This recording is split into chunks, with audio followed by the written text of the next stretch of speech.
अस्सलाम वालेकुम everyone, this is Tayyab Hussain Bajwa. आज लर्न टू चेंज के प्लेटफॉर्म से आपके सामने हाजिर हूँ और मेरे साथ मौजूद हैं सर औरंगज़ेब वीक साहब, जो कि किसी भी तारीफ़ के मुस्तहिक़ नहीं है, a very well known personality. अस्सलाम वालेकुम सर। वालेकुम सलाम तैयब, हाउ आर यू? अल्हम्दुलिल्लाह सर। माशाल्लाह। आज के सेशन में जो हमने टॉपिक डिसाइड किया है वो हर इंसान की ज़िंदगी में इक्वली इंपॉर्टेंट है, चाहे वो स्टूडेंट हो या अपनी प्रोफेशनल लाइफ में, मेल हो या फीमेल, ज़िंदगी के किसी भी शोबे से ताल्लुक़ रखता हो, उसे कभी ना कभी अपनी ज़िंदगी में इन चीज़ों का सामना करना पड़ता है। मैं बात कर रहा हूँ फेलियर्स और डिसअपॉइंटमेंट्स की वजह से जो लोग एंजाइटी और डिप्रेशन का शिकार हो जाते हैं, और अगर इस चीज़ को प्रॉपरली हैंडल ना किया जाए तो लोग सुसाइड अटेम्प्ट की तरफ चले जाते हैं। रिसेंटली 2022 में वर्ल्ड बैंक की रिपोर्ट आई जिसके डेवलपमेंट इंडिकेटर में मेंशन था कि 2019 में पाकिस्तान का जो सुसाइड रेट था वो 8.9% था, और उसके बाद कोविड की वजह से लोगों की मेंटल हेल्थ और ज़्यादा इफेक्ट हुई, और इसमें बहुत से केसेस मीडिया पे भी रिपोर्ट हुए, जैसे कि यूएमटी की एक फ़ीमेल स्टूडेंट जिसने फिज़िकल एग्ज़ाम के स्ट्रेस की वजह से खुदकुशी कर ली, और जवाद अहमद जिसके 81% मार्क्स है लेकिन ये उसकी एक्सपेक्टेशंस के मुताबिक नहीं थे, वो भी अपनी जान की बाजी हार गया। इसमें सबसे बड़ी गलती हम ये करते हैं कि हम इस चीज़ को अवॉइड करते रहते हैं, इस सिचुएशन को एक्सेप्ट ही नहीं करते कि हम ऐसी सिचुएशन से गुजर रहे हैं। तो हमने डिसाइड किया है कि आज इस सेशन में अपने व्यूअर्स को इसके बारे में इंफॉर्मेशन दी जाए कि ये है क्या चीज़ और हम किस तरह इस चीज़ से बाहर निकल सकते हैं। तो सर काइंडली आप इसमें अपना व्यू शेयर करें कि ये क्या चीज़ है। तैयब, फर्स्ट ऑफ ऑल जो आज हमारा अंडर डिस्कशन टॉपिक है, जी सर, होपलेसनेस और डिप्रेशन, बेसिकली ये कॉज एंड इफेक्ट रिलेशनशिप है। होपलेसनेस जो है रीज़न है डिप्रेशन का, और अगर मैं आसान अल्फाज में बात करूँ तो होपलेसनेस, एंग्विशनेस, डिप्रेशन, डेस्परेशन, डेस्पोनेंस और डाउन हार्टेडनेस, सैडनेस, अनहैप्पीनेस, ये सारे जो हैं वो सिनोनिम्स हैं एक दूसरे के। और बेसिकली अगर देखा जाए तो ये एक ही कैफियत की बहुत सारी शक्लें। तो आप जिस तरह से अभी बता रहे थे बिल्कुल ऐसा ही है, not only in the Pakistan के पर्सपेक्टिव में अगर हम देखें तो वर्ल्ड वाइड भी डिप्रेशन जो है वो एक बहुत ज़्यादा अलार्मिंग इस टाइम के ऊपर इंडिकेटर है, और ओवरऑल दुनिया की 3.8% पॉपुलेशन जो है वो डिप्रेशन का शिकार है, जिसमें कंपैरेटिवली जो 60% एंड अबव की एज के लोग हैं उनमें 5% से भी ज़्यादा एक्सीड करता है। तो अगर हम इसको नंबर्स में देखें तो ऑलमोस्ट जो है वो 280 मिलियन जो लोग हैं वो दुनिया में जो है वो इस टाइम पर डिप्रेशन और होपलेसनेस की सिचुएशन का डायरेक्टली शिकार है। और जो अभी आप सुसाइड की बात कर रहे थे, तो जो 15 से 29 इयर्स की एज में चौथी बड़ी वजह मौत की है दुनिया में, वो डिप्रेशन है। और अमूमन 7 लाख लोग जो हैं वो सालाना तौर पे एक साल में जान की बाजी ड्यू टू डिप्रेशन, सुसाइड की वजह से हारते हैं। और एक इसके साथ में जो प्रॉब्लम सिचुएशन है वो ये है कि जो डेवलपिंग कंट्रीज़ हैं वहाँ पे बुनियादी सेहत की सहूलतें और अवेयरनेस ना होने की वजह से 75% तक जो पॉपुलेशन है वो इस प्रॉब्लम को प्रॉब्लम नहीं कंसीडर करती, और वो इसकी जो है बर वक्त ट्रीटमेंट और बाकी जो काउंसलिंग है वो नहीं ले पाते, जिसकी वजह से मज़ीद जो मसाइल हैं उनका शिकार हो जाते हैं। तो ये बहुत ही इम्पॉर्टेंट टॉपिक है कि इसके ऊपर डिस्कशन की जाए, इसको साइंटिफिक पॉइंट ऑफ व्यू से, इस्लामिक पॉइंट ऑफ व्यू से, और इसके बारे में जो पॉसिबल थ्योरीज़ हैं, जो हमारी फाइंडिंग्स हैं, जो इसमें रिसर्च बेस्ड फाइंडिंग्स हम कह सकते हैं या पर्सनल एक्सपीरियंसेस हैं, वो हम आपसे ऑडियंस से डेफिनेटली हम शेयर कर सकते हैं, जिसकी वजह से उनकी काउंसलिंग हो सके, और वो जब कभी इस तरह की सिचुएशन में हो तो वो उसमें सिचुएशन में से ख़ुद को किस तरह से निकाल सकते हैं, तो उनकी हो सकता है कि मदद हो सके। तो इस टॉपिक के बारे में बहुत ज़रूरी था कि हम इसके बारे में डिस्कशन करें। तो मेरा ख्याल है कि ये टॉपिक जो है हमारे ऑडियंस के लिए बड़ा इंपॉर्टेंट रहेगा कि वो इस सेशन को आगे भी जो है वो सुने और इसमें मज़ीद जो है मालूमात जो है और उसके जायज़ा लें। बिल्कुल सर, रिसर्च वर्ल्ड में इस पर साइकोलॉजिकल स्टडीज़ भी इस पर काफ़ी हो रही हैं, काफ़ी रिसर्च भी हो रही है इस पर, तो काइंडली इसको आप साइंटिफिकली भी हाईलाइट कर देंगे क्या इशू है ये।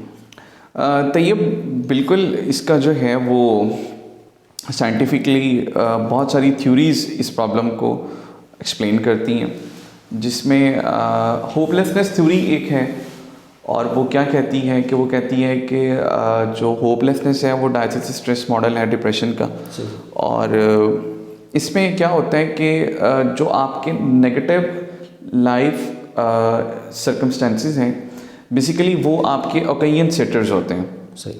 लाइक जो आपके मनफी इस टाइम के ऊपर हालात हैं, वो आपके लिए एक मौका फराहम कर रहे हैं। किन लोगों के लिए? जो लोग नेगेटिव इन्फ्लुएंशियल स्टाइल रखते हैं।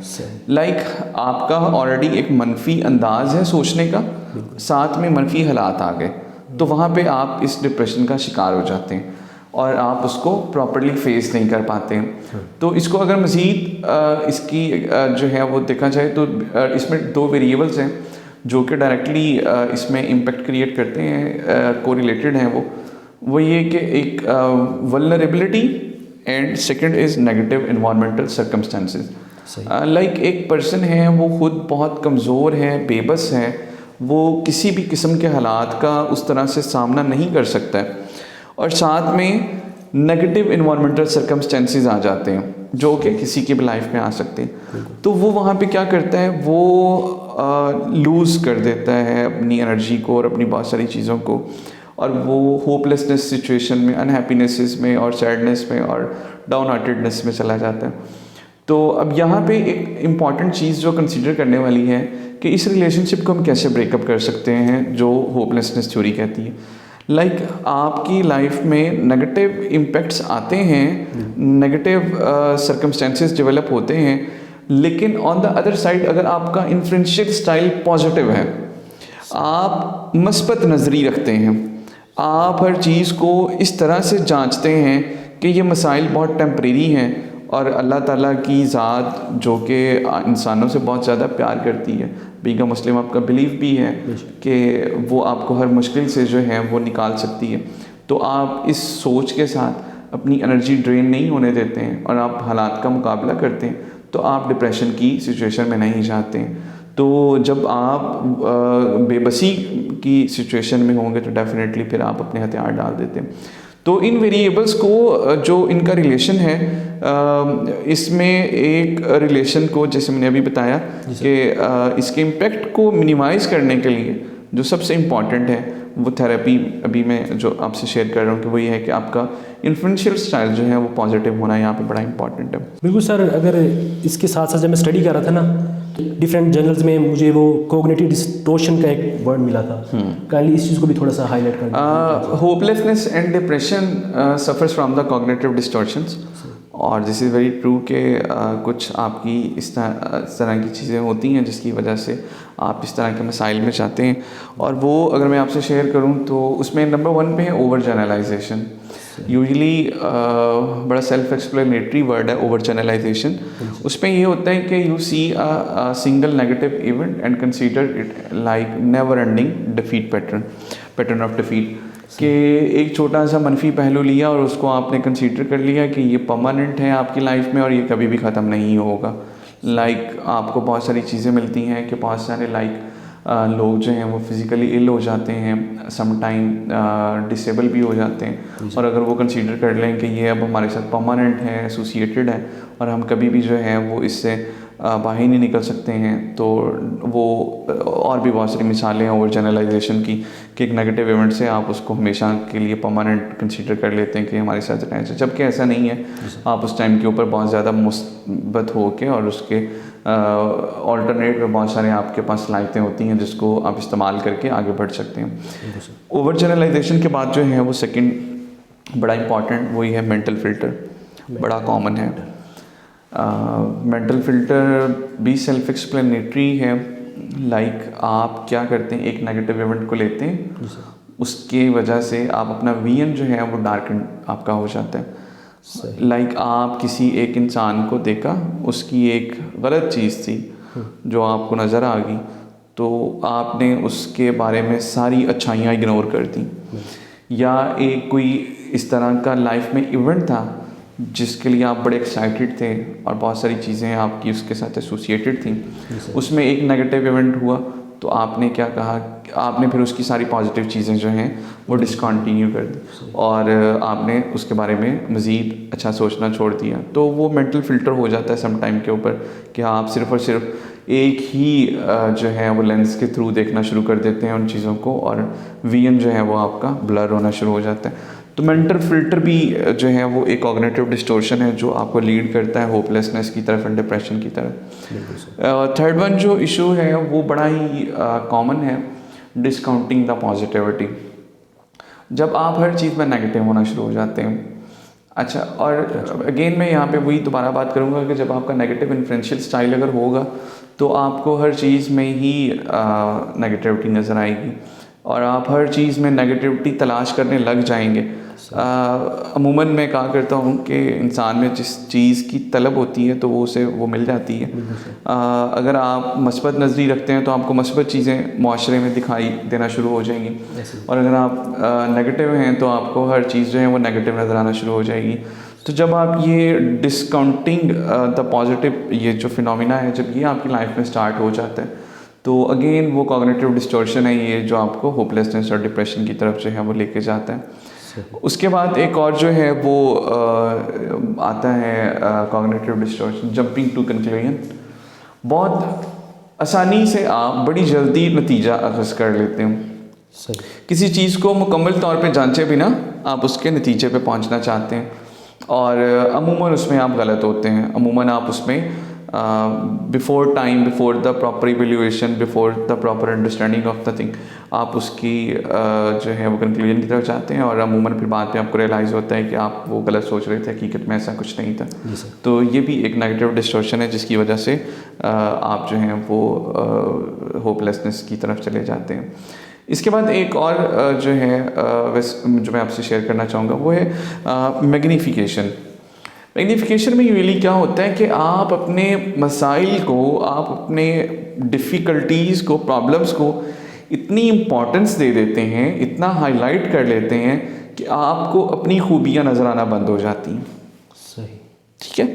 आप मसाइल को इतना ज़्यादा ओवर एक्सप्लेन कर लेते हैं या इतनी ज़्यादा इम्पोर्टेंस दे देते हैं कि आपको ये लगता ही नहीं है कि मैं इनमें से ख़ुद को निकाल सकता हूँ या मेरे अंदर इस तरह की क्वालिटीज़ एग्जिस्ट करती हैं कि मैं इनमें से आराम से ख़ुद को निकाल कर कामयाब हो सकता हूँ। तो ये मैग्नीफिकेशन जो है ये भी एक नेगेटिव डिस्टॉर्शन है जो कि आपको डिप्रेशन की तरफ लेके जाता है। तो ये वो सारे यूजुअली मुख्तलिफ अशकाल में आपकी ज़िंदगी पे असर अंदाज होते हैं जो आम तौर पे यही पहलू होते हैं जिनकी वजह से आप इस तरह की सिचुएशन में खुद को लेके जाते हैं। सर ये जैसे आपने साइकोलॉजिकली और साइंटिफिकली जितनी भी टाइप्स बताई हैं, अगर इसको इस्लामिक पॉइंट ऑफ व्यू से देखा जाए तो बीइंग अ मुस्लिम हम डिसअपॉइंटमेंट या डिप्रेशन का शिकार हो ही नहीं सकते। इस्लाम की फ़िलोसफी है ही इतनी खूबसूरत, लेकिन ये भी रियलिटी है कि आज के मुसलमानों का ईमान उस लेवल पे नहीं है और हम इस्लाम की फ़िलोसफी को भी सही तरीके से समझ नहीं पा रहे हैं। ये जो जितनी भी मैंने स्टैटिस्टिकली बताया कि लोग खुदकुशी कर रहे हैं, तो ये मुसलमान ही हैं पाकिस्तान के जिन्होंने 8.9% लोग जो खुदकुशी कर रहे हैं। तो सर अगर इस्लाम की फ़िलोसफी के मुताबिक देखा जाए तो इस हमारी ज़िंदगी का मकसद इस दुनिया तक महदूद है ही नहीं, इसका रिवार्ड हमें आखिरत में भी मिलेगा। जैसे कि नबी पकरम सल्लल्लाहु अलैहि वसल्लम की हदीस है जिसका मफ़हूम है कि क़यामत के रोज़ हशर के मैदान में लोग ज़मीन पे अपना सर पटकें कि अल्लाह तूने दुनिया में हमें मुसीबतें क्यों नहीं दी, इसके फ़ायदे तो हमें आज नज़र आ रहे हैं। तो अगर हम पे मुसीबत आती भी है तो उसका रिवार्ड हमें आखिरत में तो मिलेगा ही मिलेगा। तो सर इसके साथ साथ कुरान पाक में है कि इन्नल्लाह मस्साबिरीन, बेशक अल्लाह ताला सब्र करने वालों के साथ है। तो इससे बेहतर हमारे लिए क्या हो सकता है कि अल्लाह ताला हमारे साथ है अगर हम पे मुसीबत में हम सब्र करेंगे। तो सर इसके साथ साथ एक और बड़ी इंपॉर्टेंट बात ऐड करता चलूँ कि अल्लाह ताला ने इंसान को ऐसे बनाया कि उसे एक न एक दिन सब्र आ ही जाता है। तो जब उसे रियलाइज़ हो जाता है ना कि मैं इस सिचुएशन में कुछ नहीं कर सकता, मेरे हाथ में कुछ नहीं है, तो वो सब्र कर जाता है। लेकिन अगर वो इस तरह सब्र करेगा तो फिर उसको इस चीज़ का अजर नहीं मिलेगा। तो इससे बेहतर है कि हम अल्लाह ताला पे ईमान रख के, अल्लाह ताला पे ट्रस्ट करके उस सिचुएशन में, अगर जितनी भी मुश्किल हमारे पास सिचुएशन आई है, अल्लाह ताला पे उस पर ट्रस्ट रखें उस सिचुएशन में, तो इसका अजर हम इमेजिन भी नहीं कर सकते। बिल्कुल। बेशक सर अल्लाह ताला के फ़ैसले हिकमत से भरे होते हैं, हमें नहीं पता होता, लेकिन अल्लाह ताला जो भी करते हैं हमारे लिए बेहतरी होते हैं।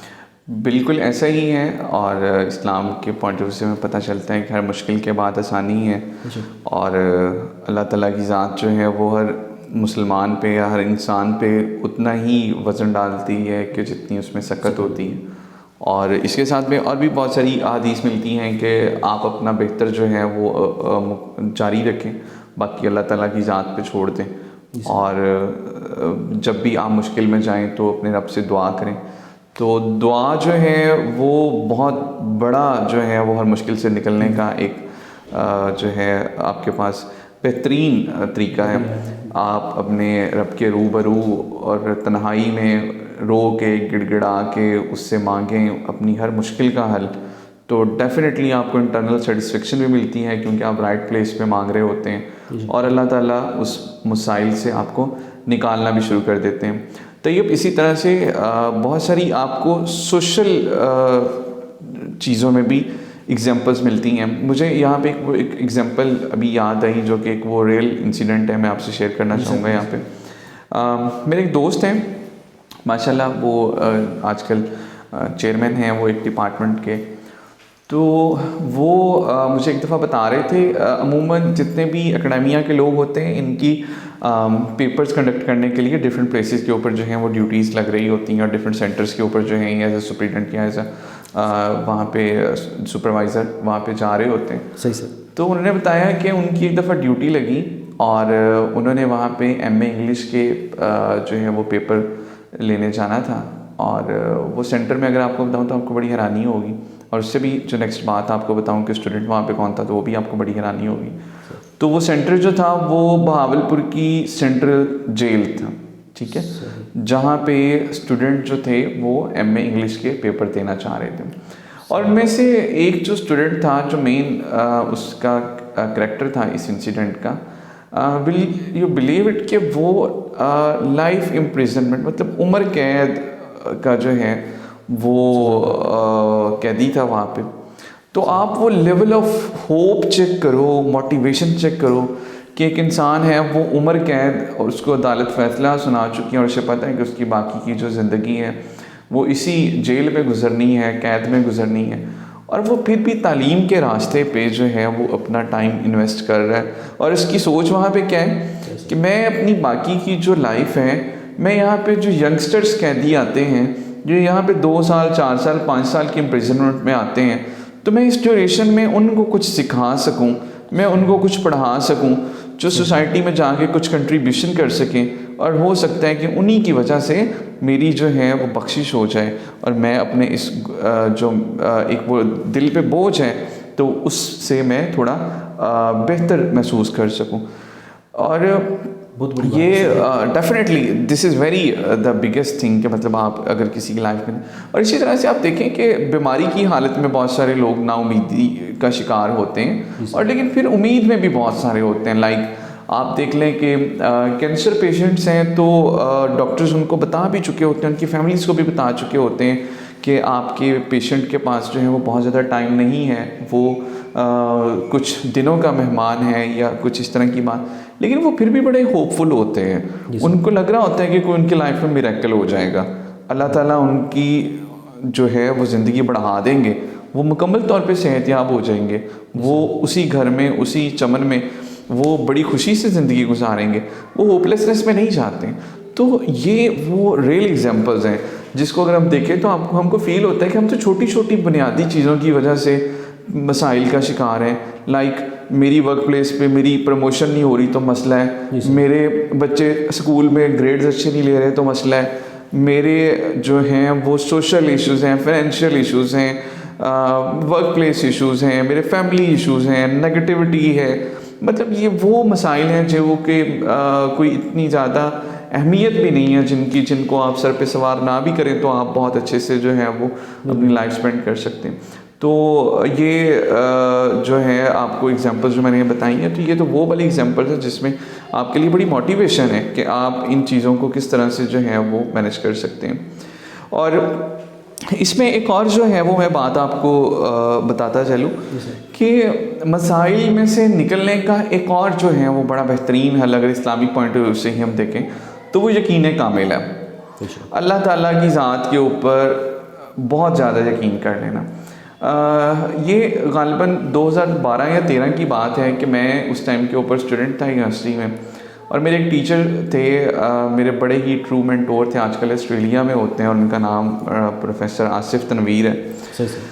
तो वो एक्स्ट्रा करिकुलर एक्टिविटीज़ में हमें बहुत ज़्यादा सपोर्ट किया करते थे। तो मैंने वहाँ पे एक ट्रिप अरेंज किया उनकी लीडरशिप में, और वो तकरीबन 500 तक के स्टूडेंट्स थे जिनका वो टूर था और जो हमने प्लान किया हुआ था। तो वो सैटरडे को जाना था, तो फ्राइडे इवनिंग तक जो है वो वाइस चांसलर से हमें उसकी अप्रूवल नहीं मिली, और हम वो बच्चों से कलेक्शन भी कर चुके थे, वो हम जो है वो नेक्स्ट पे पेमेंट्स भी कर चुके थे। तो वो मेरे लिए बड़ी होपलेसनेस वाली सिचुएशन थी कि कल मॉर्निंग में जो है वो हमारा टूर जाएगा और अभी तक परमिशन नहीं मिली, तो मैं इसको कैसे मैनेज करूँगा। तो एट दैट टाइम मुझे मेरे वो जो टीचर थे उन्होंने बड़ी ही प्यारी बात बताई जो मुझे आज भी याद है, और मैं बड़ा शुक्रगुजार हूँ। उन्होंने उस टाइम के ऊपर मुझे उस तरह से समझाया। उन्होंने कहा कि आप ऐसा क्यों सोचते हो कि नहीं जाओगे, आप ऐसे सोचो कि आपने जाना है, और आपकी एनर्जी जो है वो यहाँ पे स्टॉप या ड्रेन नहीं होनी चाहिए। You are a leader here, तो आप अगर डाउन हो जाएंगे तो आपके साथ जो कनेक्टेड आवाम है वो भी बहुत ज़्यादा मुतासर होगी। तो आप मस्बत रहें कि आप का काम होगा, आप आगे बढ़ेंगे, आप जाएंगे। और ऐसा ही हुआ कि वो सैटरडे की बजाय संडे पे शिफ्ट हो गया, और वाइस चांसलर से वो परमिशन भी मिल गई, और वो मैं होपलेसनेस वाली सिचुएशन में थोड़ी देर के लिए गया तो मुझे वो मेरे बेस्ट मेंटोर ने निकाल लिया। और उसके बाद ज़िंदगी में ऐसा बहुत दफ़ा हुआ कि लीगल चीज़ों में मैं कभी भी परेशान नहीं हुआ कि यार नहीं, हमारा काम है जो है अपना बेस्ट देना, बाकी अल्लाह ताला की ज़ात पे छोड़ देना चाहिए। वो एक पंजाबी की एग्जांपल है ना कि माली दा काम है पानी लाना, ठीक है, और फल जो है वो अल्लाह ताला ने लगाना है, लगाए या ना लगाए, ठीक है, वो माली तो अपना काम मुकम्मल करता रहे। तो वो हम अपना बेस्ट जो है वो अपना देते रहें, और बाकी अल्लाह ताला की ज़ात पे जो है वो हम छोड़ दें तो वो ज़्यादा बेहतर है। यकीन कामिल रखें हमेशा, और इस यकीन के साथ काम करें कि अल्लाह ताला आपको उसमें फ़तह याब करेंगे, तो डेफिनेटली आपके पास वहाँ पे फ़तह याब होने के लिए बहुत सारे चांसेस होते हैं। बिल्कुल सर, इसमें हम एक और बड़ी गलती ये भी करते हैं कि हम ऐसी सिचुएशन के लिए अपने आप को तैयार ही नहीं करते कि हमारी ज़िंदगी में बहुत कुछ बुरा होने वाला है, लेकिन हम अपने आप को प्रिपेयर ही नहीं करते इन सिचुएशंस के लिए।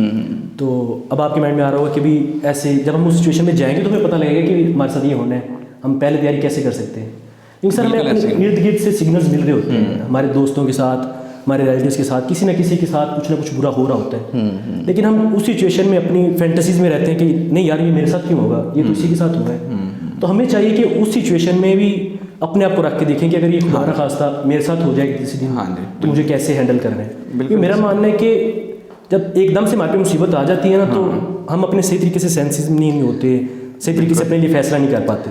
तैयब, इसमें मैं ये आपको बताऊं कि अगर ज़िंदगी में हर एक एक्सपीरियंस खुद अपनी ज़ात के साथ करके सीखना हो ना, तो ज़िंदगी बहुत मुख्तसर है आपके लिए। बिल्कुल सही है। तो बेहतर ये है कि आप अपने सराउंडिंग में लोगों के साथ हैपनिंग्स होती देखें और उनसे भी सबक लें। आप अपने सोशल सर्कल में लोगों के साथ जो मसाइल हो रहे हैं उनसे सबक लें, और लाजमी नहीं है कि हमेशा पानी में जाके उसकी गहराई मापें। आप किसी को डूबता हुआ देख के भी सबक सीख लें कि यहाँ पे मुझे नहीं जाना चाहिए। तो आप बिल्कुल ठीक कह रहे हैं, लोगों के साथ जब मसाइल होते हैं तो आपको सोचना चाहिए कि हमारे साथ अगर हो तो हम इस सिचुएशन में क्या करते हैं। तो अपने आप को मेंटली रेडी रखना चाहिए उन सिचुएशंस के लिए। सर ये जो सारी हमने डिस्कशन की है, इसमें हमने इस टॉपिक की इंपॉर्टेंस के बारे में बता दिया, और इसको ये भी बता दिया कि अवॉइड किस तरह किया जा सकता है। लेकिन अगर कोई इंसान इस सिचुएशन में चला गया है, होपलेस हो गया है या डिप्रेस्ड हो गया है, तो उसके लिए क्या थेरेपीज़ हैं, वो किस तरह इन चीज़ों से बाहर आ सकता है?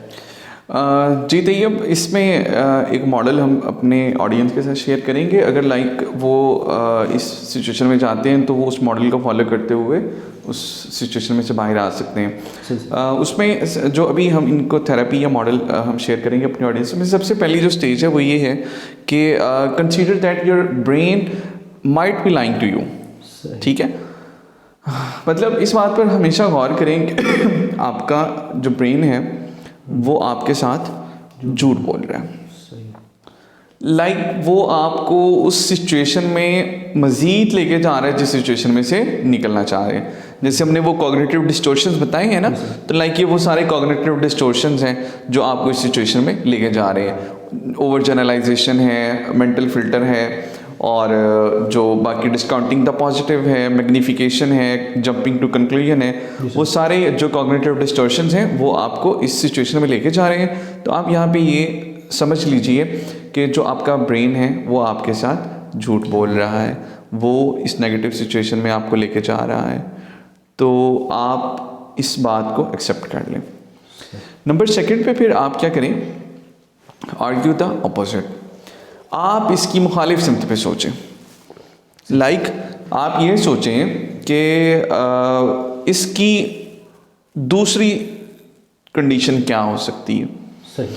आप इस मसाइल में हैं तो इसकी अपोजिट कंडीशन क्या हो सकती है, तो आपको कुछ चीज़ें जो है वहाँ पे नज़र आना शुरू हो जाएंगी। पॉजिटिव साइड देखें, उसकी पॉजिटिव साइड देखें। एग्जैक्टली। नेगेटिव साइड जो है वो आप ओवर एग्जेजरेट ना करें, आप उसकी पॉजिटिव साइड देखें। उसके बाद एक छोटा सा एनालिसिस करें, सोचें कि आपको इस नाउमीदी से क्या मिला। ठीक है, वो एनालिसिस कर लें आपके, यार आपने ये 2, 4, 5, 6 दिन, हफ्ता, महीना जो इस कैफियत में गुजारा है, तो इसने आपको क्या दिया है। जी सर। क्या आपकी कोई पर्सनालिटी में, क्या आपकी कोई प्रॉब्लम में कोई इम्प्रूवमेंट हुई है, या कोई आपको कोई बेटर अप्रोच नज़र आई है जिससे आप अपने मसाइल का हल निकाल सकें। सही। ठीक है, और फिर आप इसकी मुखालिफ साइड पे जाएं कि अगर मैं होपफुल हो जाऊं तो मुझे क्या मिलेगा। सही। ठीक है, अगर आप पूरी उम्मीद हो के सोचने लग जाएं तो आपको यहाँ पे क्या मिलेगा। अच्छा, पहले आपने एनालिसिस किया कि आपने क्या पाया, और अब आप ये एनालिसिस करें कि अगर मैं उम्मीद करूं और मैं होपफुल हो जाऊं तो मुझे यहाँ पे क्या मिलेगा। वो जैसे एक शायर हैं, वो कहते हैं ना कि मायूसी जो है वो आधी मौत है और उम्मीद जो है वो आधी ज़िंदगी है। तो आप उस टाइम के ऊपर अपना मुहासबा करें। तो इन दोनों चीज़ों के बाद ना फिर एक और जो चीज़ है वो मेंटल प्रॉब्लम से या साइकोलॉजिकल इश्यूज से निकलने के लिए बड़ी इंपॉर्टेंट है। वो ये है कि ख़ुद को प्रॉब्लम सॉल्विंग में इंगेज करें, लाइक डिफरेंट अल्टरनेटिव्स पे वर्कआउट करें। सही। आप सोचें कि मेरे पास कौन कौन से प्लान्स B, C, D हो सकते हैं जो कि आपको यहाँ पे हेल्पफुल हो सकते हैं। तो डेफिनेटली आपके पास कोई ना कोई किस तरह के प्लान्स जो हैं वो 3 से 4, 5 जो भी हैं वो आपके सामने नज़र आएंगे जो आपको उस मसाइल में से निकाल सकते हैं। और उसके बाद उसके बाद जो मैं एक आपको स्टेप बताऊंगा वो बहुत ही मज़े का और बहुत ही अच्छा स्टेप है। वो ये है कि आप अपने मुखलिस दोस्तों के साथ इस सिचुएशन को शेयर करें। मैंने बहुत सारे जो इस तरह के मॉडल्स स्टडी किए, ऑब्ज़र्व किए, तो साइकोलॉजिकल इश्यूज़ में हर तरह की थेरेपी में बताया ये जाता है कि आप सोशल हो के अपने मुखलिस दोस्तों के साथ अपने मसाइल का जो है वो तज़किरा करें तो आपको वहाँ से बहुत ज़्यादा हल मिलेंगे। तो यहाँ पे मैं अगेन एक चीज़ इंडोर्स करूँगा कि आपकी लाइफ में आपके मुखलिस दोस्त आपका कीमती एहसास है, उनको कभी जाने ना दें। तो आप उनसे जब मुखलिस दोस्तों के साथ डिस्कस करेंगे तो आपको मज़ीद वहाँ पे रहनुमाई मिल जाएगी। तो उनमें से निकलने के लिए आपको मॉरल सपोर्ट मिल जाएगी। वो आपको समटाइम बहुत सारी चीज़ों में जो है वो एंडोर्समेंट देंगे कि yes you are doing very right, इस तरह से ही आपको करना चाहिए। बिल्कुल सर, ये दोस्त बहुत रोल प्ले कर सकते हैं इसमें ना। तो इसमें मुझे भी ये याद आ रहा है कि मेरा एक दोस्त था, उसने भी ना अपनी ये इसी तरह की प्रॉब्लम मेरे साथ शेयर की। तो वो भी रिलेशनशिप की वजह से ना काफ़ी इस तरह डिप्रेस हो गया था और ड्रग्स तक चला गया था। और उसका इरादा था कि मैं खुदकुशी कर लूँ ना, लेकिन जब उसने मेरे से डिस्कशन की ना तो मैंने भी उस पर सर्च करना शुरू की कि भी क्या इसको बेहतर वे बताऊँ कि इससे निकल सके।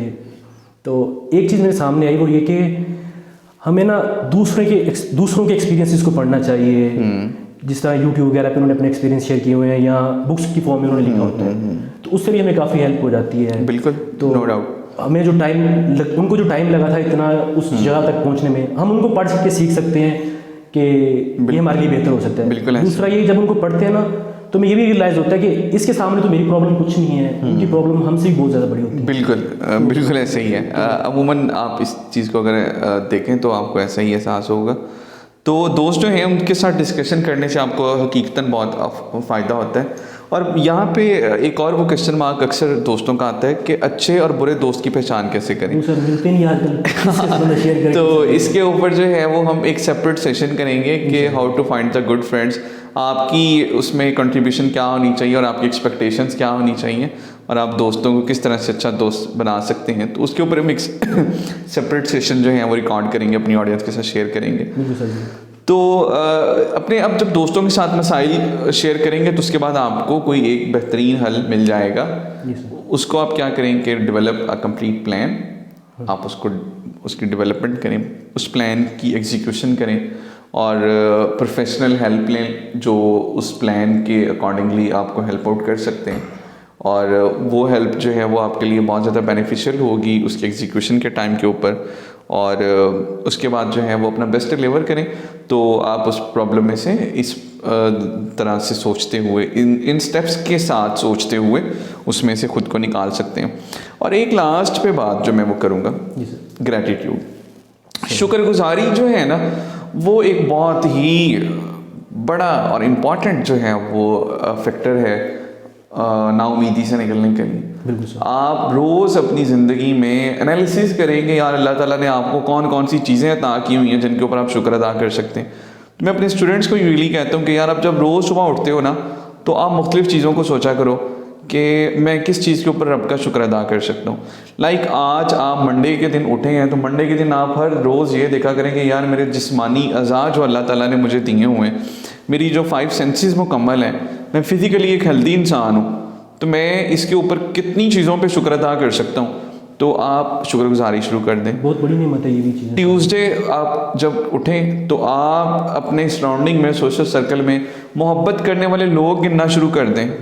आपके वालिदैन, आपके बहन भाई, आपके मुखलिस दोस्त, आपके असातिज़ा, आपके रिश्तेदार, आपके बहुत और सारे मोहसिन, आप उन पे अल्लाह ताला का शुक्र अदा करना शुरू कर दें। तीसरे दिन उठें, आप ये देखें कि अल्लाह ताला ने आपके लिए कौन कौन सी नेमतें पैदा की हैं जो आपकी ज़िंदगी को हसीन बनाती हैं। वो चाहे खाने पीने के अतबार से हैं, वो चाहे आपकी लाइफस्टाइल के अतबार से, वो चाहे अच्छी सवारी है, वो चाहे आपके लिए एक ठंडा कमरा है, वो आपके लिए ज़िंदगी की दीगर सहूलियात हैं, अच्छा लिबास है, तो बेशुमार चीज़ें हैं। तो आप उनको सोचें। इसी तरह से सोन आप कुदरत की कोई भी एक चीज़ को उठा लें तो उसमें पॉजिटिव अगर आप होंगे तो आपको शुक्रगुजारी करने के लिए चीज़ें जो हैं पॉजिटिव साइड को देखें जो मिलना शुरू हो जाएंगी। तो वो भी एक जो है वो बड़ी इम्पॉर्टेंट थेरेपी है मायूसी से निकलने के लिए। जब आप रोज़ शुक्रगुजारी करेंगे और जब आप रोज़ इतनी सारी चीज़ों को सोचेंगे कि या अल्लाह आपने मुझे इतना सारा कुछ जो है वो इनायत किया हुआ है, तो वो छोटे छोटे मसाइल आपको मसाइल नज़र आएंगे और आप उनको इग्नोर करते जाएंगे और आप बड़ा सोचेंगे और अपने लोगों को भी एनर्जी देंगे। आप जो एक इंसान है वो जब खुद नेगेटिव होता है तो वो अपने सोशल सर्कल को भी उसकी इम्पेक्ट देता है, वो भी नेगेटिव कर देता है। और अगर आप पॉजिटिव हैं तो आप बहुत सारे लोगों को जो मसाइल का शिकार हैं उनको एनर्जी पॉजिटिव वे में दे सकते हैं। वो अपने मसाइल भूल के आपसे एनर्जी ले सकते हैं और वो पॉजिटिव हो सकते हैं। तो आप अपने सोशल सर्कल में, अपनी सोसाइटी में, अपनी फैमिली में जहाँ पे आपका रोल है वहाँ पे आप एक पॉजिटिव पर्सन बन के सामने आएँ ताकि आप की जानिब से लोगों को मस्बत एनर्जी मिले और वो आपको देख के वो खुशी का इजहार कर सकें, वो अपने मसाइल को भूल जाएं, वो आपको मिलने के बाद जो है वो अपनी परेशानियों से जो है वो दूर हो जाएं और वो जो है वो मस्बत और पॉजिटिव चीज़ों की तरफ जो है वो सोचें। तो आप अपनी पर्सनैलिटी को इस तरह का डेवलप करें तो होपफुली आपकी लाइफ में ना तो खुद कभी कोई परेशानी आएगी और जिन लोगों की लाइफ में आप परेशानियां देखेंगे तो आप उनको हेल्प कर सकेंगे। और लास्ट में मैं सिर्फ ये बात करूँगा कि आपकी ज़ात से, आपकी एग्जिस्टेंस से लोगों को कितना फ़ायदा मिल रहा है ये भी आपको नाउमीदी से बचाता है। जब आप लोगों के लिए आसानियाँ पैदा करते करते आगे बढ़ेंगे तो यकीन मानिए कि आपकी लाइफ में ऑटोमेटिकली आसानियाँ पैदा होना शुरू हो जाएंगी और आप वो देखें कि आप कहाँ भी लोगों के लिए आसानियाँ पैदा कर सकते हैं और इस तरह का कोई मौका हाथ से ना जाने दें। जो यकीन मानिए कि अल्लाह ताला आपकी ज़ात, आपकी जो सोशल लाइफ है, आपकी पर्सनल लाइफ है, आपकी प्रोफेशनल लाइफ है, हर जगह पे आसानियाँ पैदा करेंगे और आपको मायूसी की हालत में कभी भी नहीं जाने देंगे। उम्मीद है कि आपको ये सेशन हमारा पसंद आया होगा। एट द एंड अल्लाह ताला से हम दुआ है कि अल्लाह ताला हम में से किसी को भी ऐसी सिचुएशन में ना लेके जाए। अगर हम में से कोई भी इस सिचुएशन में चला गया है तो काइंडली इसको इग्नोर मत कीजिए, इसको एक्सेप्ट कीजिए। फेलियर्स और डिसअपॉइंटमेंट्स रियलिटी हैं। अगर आप एक्सेप्ट करेंगे तब भी आप इस चीज़ को बेहतर वे में हैंडल कर सकेंगे. So keep enjoying and flying. It's Tayyab Bajwa and Aurangzeb signing off. Thank you very much. Thank you very much. Stay blessed.